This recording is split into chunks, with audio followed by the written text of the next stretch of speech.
choose you. No, no, no. Ah! Gotcha, baby. Hey. Relax, man.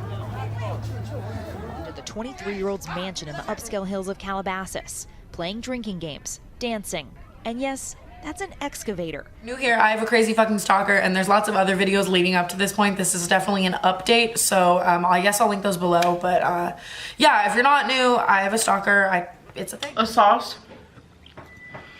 It's so good. Okay. My name's Trisha Paytas, and I'm at McDonald's at 10 a.m.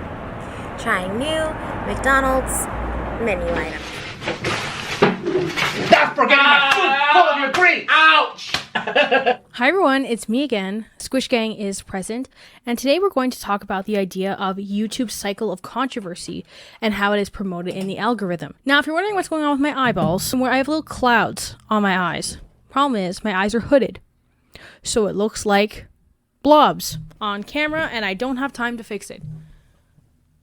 Right, you can see them like this, but then on camera it looks like blobs. So, you know, sometimes it just gotta be like that. Please like, comment, and subscribe, and there's an Amazon wishlist down below if you are interested. It also includes some kind of like rhetoric books and stuff that if you're just interested in knowing what I like to read, that's down below.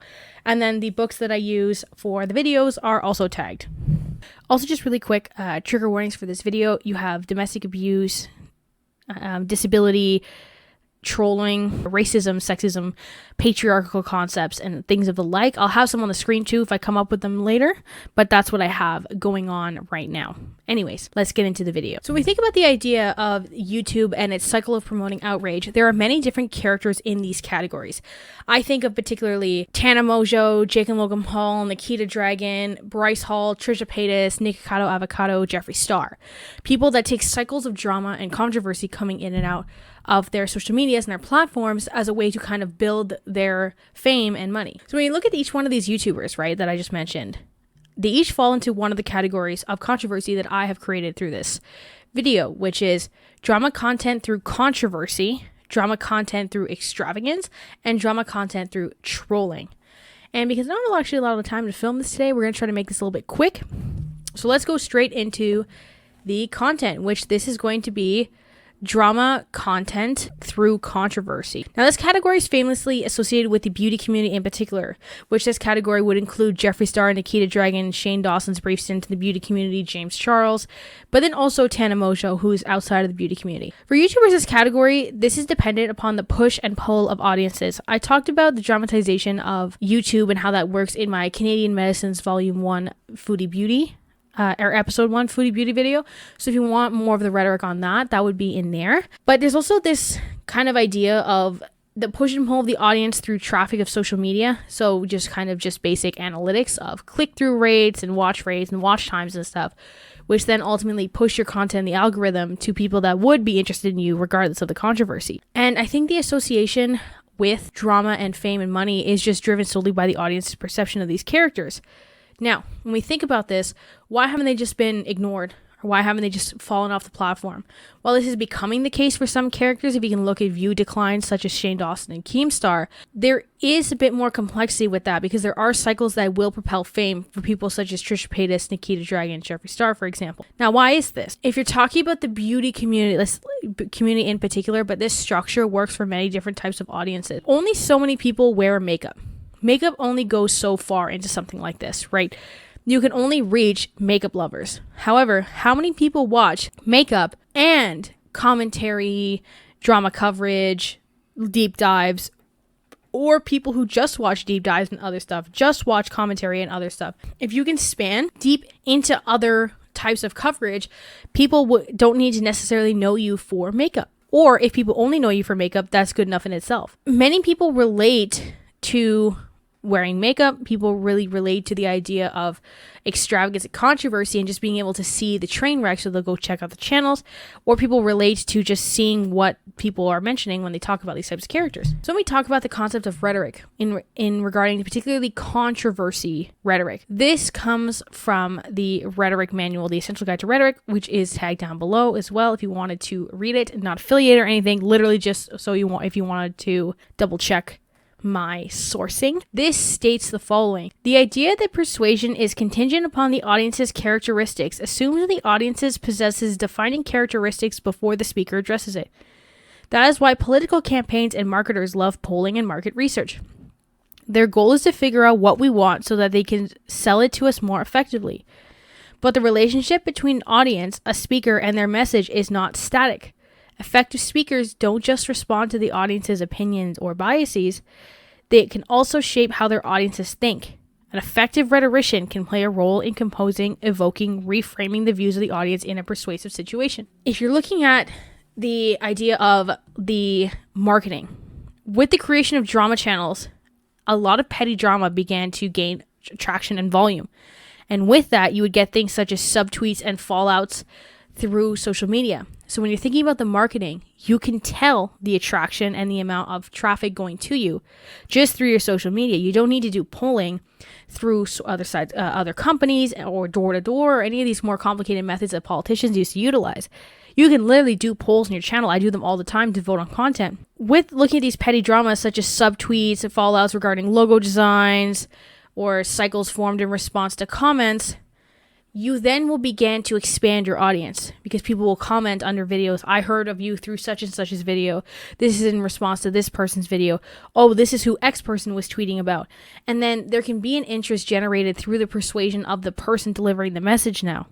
Because now that you haven't heard them through a second source, such as a drama channel or a tweet or something like that, there is the potential that that person can get to you through their persuasion in their own videos, especially if they have an idea where their reach is extending to. So in the case of people like Jeffree Star, he'll talk about how Twitter is like toxic and like people just don't understand him.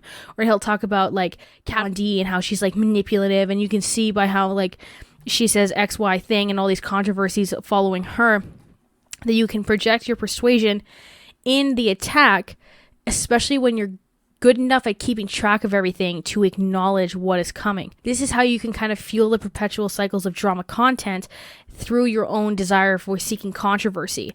Because your ability, if you are good at addressing it or good at seeming like you address it, and you have the ability to fool a decent margin of people, you can then build a loyal and dedicated audience that will potentially not only watch your videos, but when you get to a level of loyalty as per se someone like Jeffree Star, you get people who will directly finance you through buying product. That's why you have all those people with like the Jeffree Star collections, like they buy everything that he puts out. And also through this becomes a loyalty and a need for sides. Because there's this thing on the internet, and even in real life too, where people don't seem to understand sometimes that two things can be wrong, two people can be bad, that it's not necessarily an individualized thing where there's like a side. It's not a coin. Life is not a coin. If anything, it's a globe, and there's no sides to anything realistically.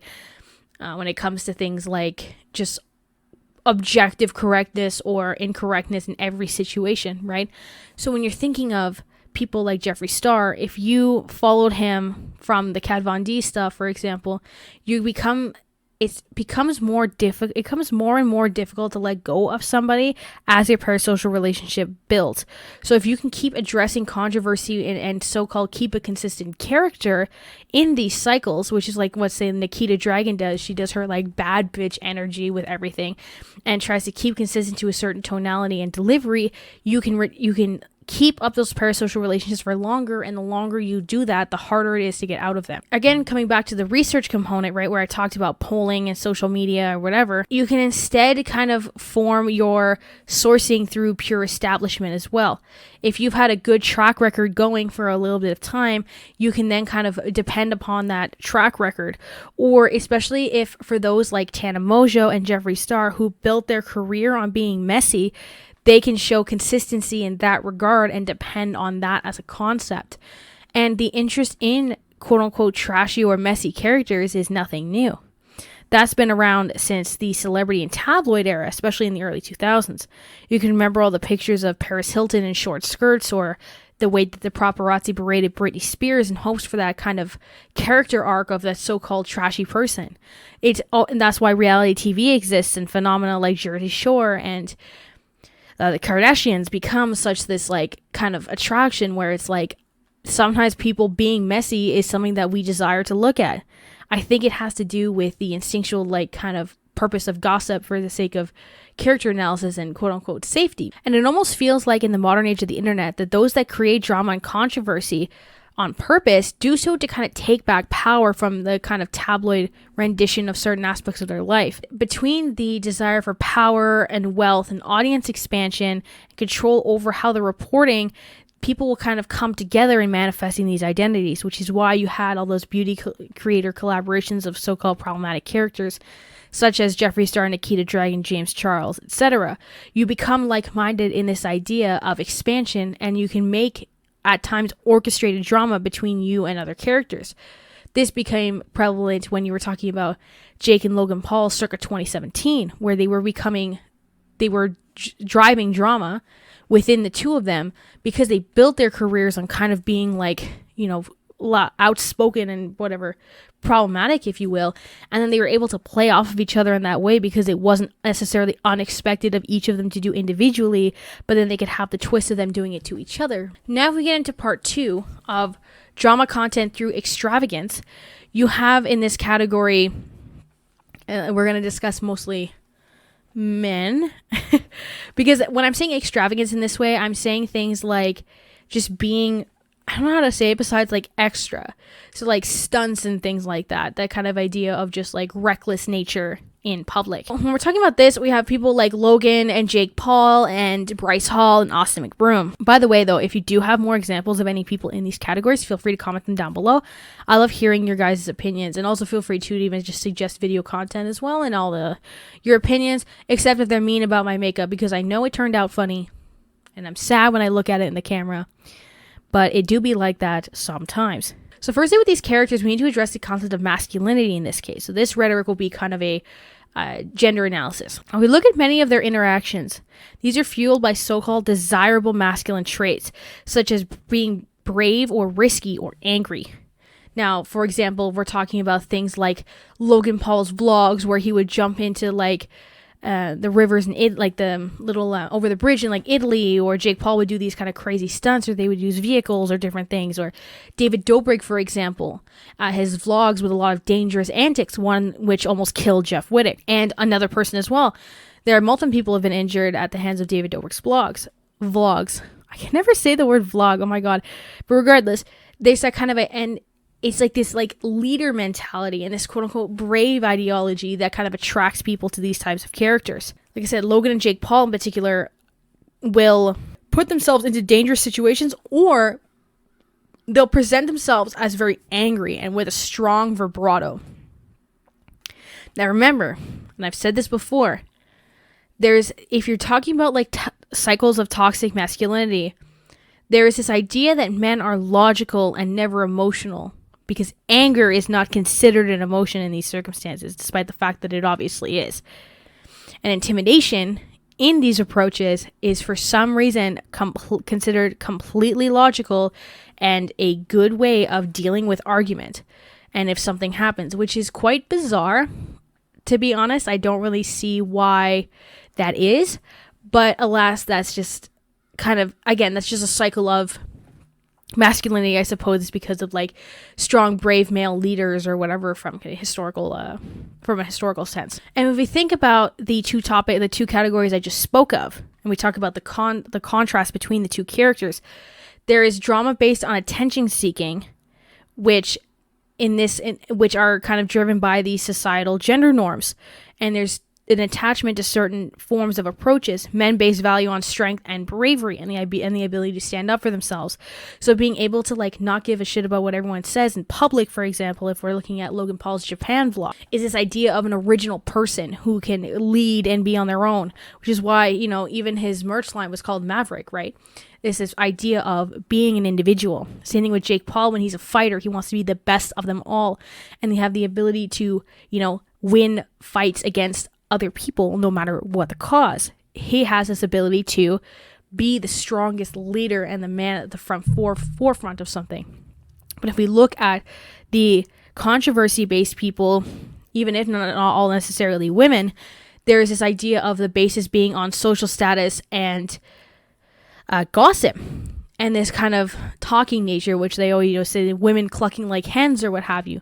Now, I'm not trying to be reductionist, okay, but when these are cycles of patriarchal nature and misogyny that are present in society, and you have to acknowledge the grip that these have on both audience perception and the society that we live in now, especially when you're talking about young audiences who can't see these nuances of how these things are happening in the first place. And because these internet characters often are role models, they perpetuate these cycles further into new characters and kind of change the lives of the kids they affect. And one thing I noted too was even the physical manifestation of these two categories, right?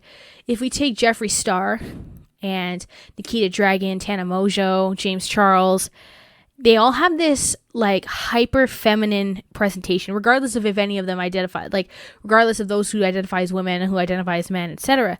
There's this like, you know, big lips, BBL body type, you know, heavy makeup, big lashes, nails, etc., right?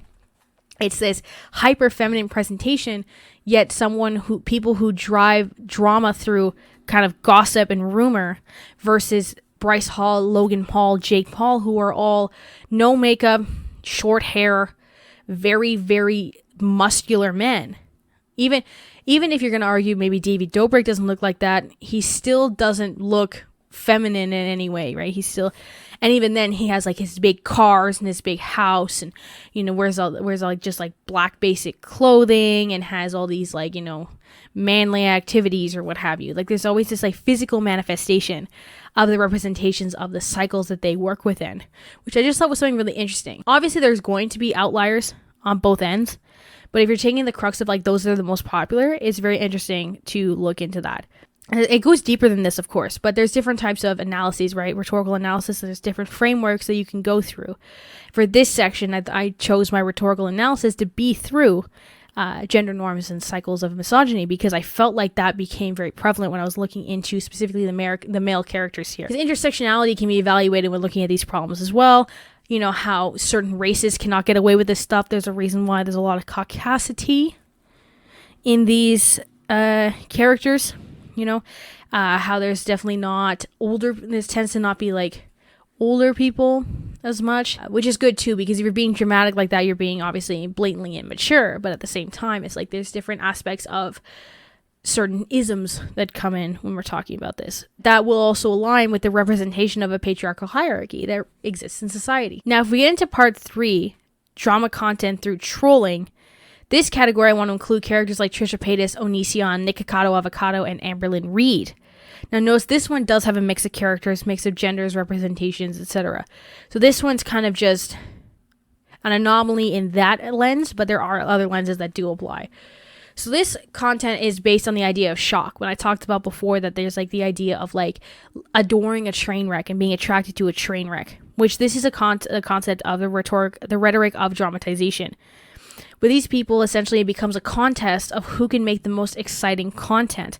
The idea of who can create the extravagant, who can highlight the extravagance as much as possible. Where you have Nikocado throwing food. So much better. Really? Is it a lot better? Is the camera gonna die? No, but you are. You have Trisha Paytas playing different characters. I don't know how many calories, but you know, they feel light, so. You have Onision screaming that he has a vegan body. You have... This is my vegetarian body! You have all of these different people doing these different tactics to work within these systems. They do is they essentially pick through controversial topics and then essentially abuse those controversial topics. In regards to rhetoric, I would assume this would rely on just kind of the use of God terms, like I mentioned many, many times before, which are these terms that evoke certain emotional reactions, as well as kind of manipulating the values and audience perception that that the audience will have, right? Because then they'll argue and push the content further, which I mentioned in the first section when you have people commenting under videos. I've heard about you through so-and-so's video. This person tweeted about you, and then they want to check out the characters.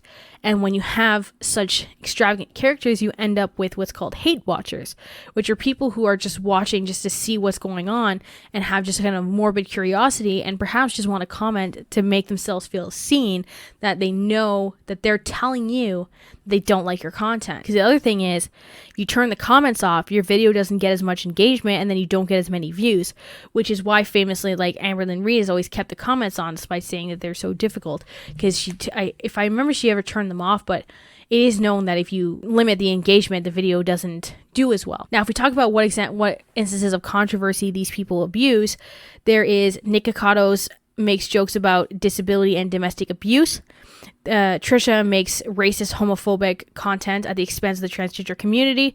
Onision makes fun of abuse, trolls mental health, fatphobic, sexist, and trolled veganism. Trisha's trolled veganism as well.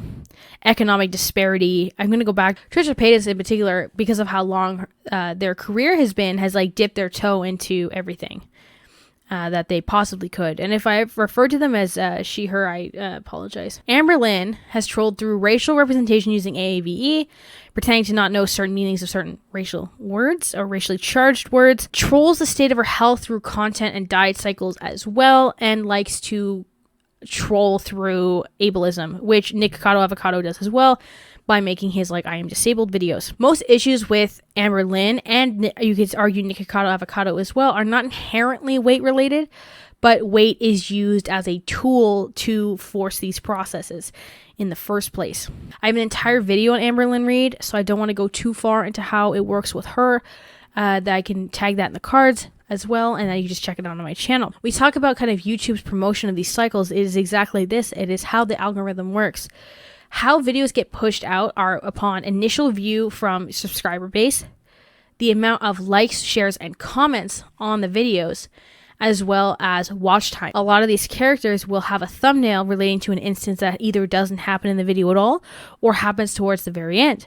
So with that, they can retain as much watch time as possible, which then gets the video out further. That's why if you're ever wondering why people would do that, like have something only at the very end because you're like, I'm watching it anyways, you get a view after a certain percentage of time, it's because if you have a higher watch time on a video, it is more likely to get more views. And they don't do watch time by percentage. They do watch time only by the amount of time, like minutes.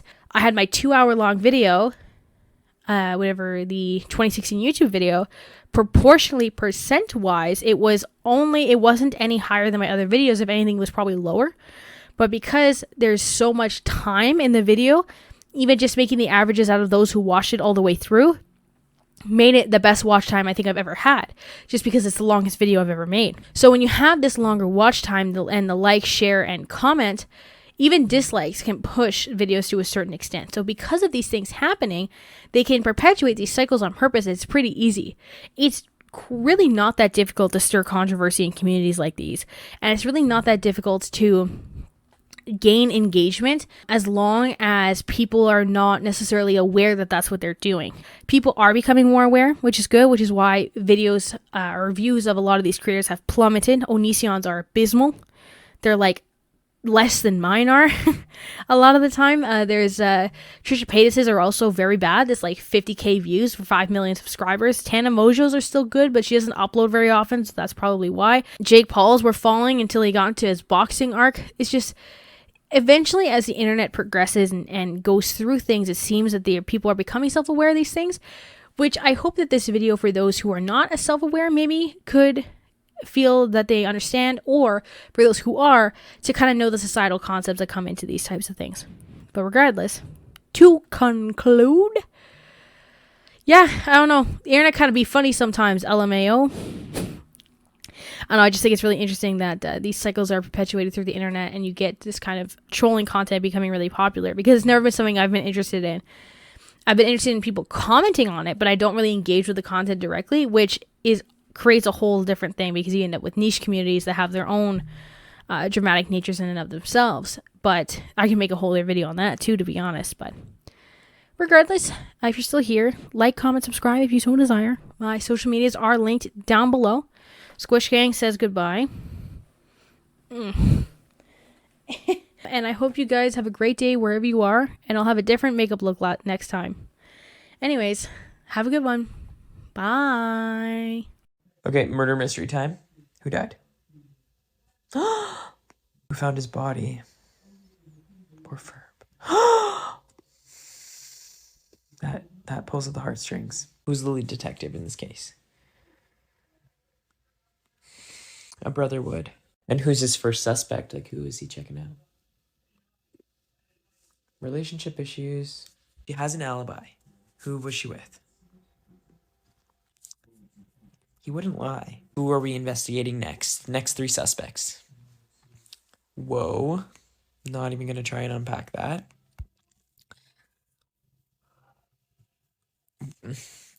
Not even surprised. And who's the final suspect? Distrust in your relationship as well. Who committed the act? Who killed Ferb? He was right. Okay, but who got arrested for the crime? He did not deserve this.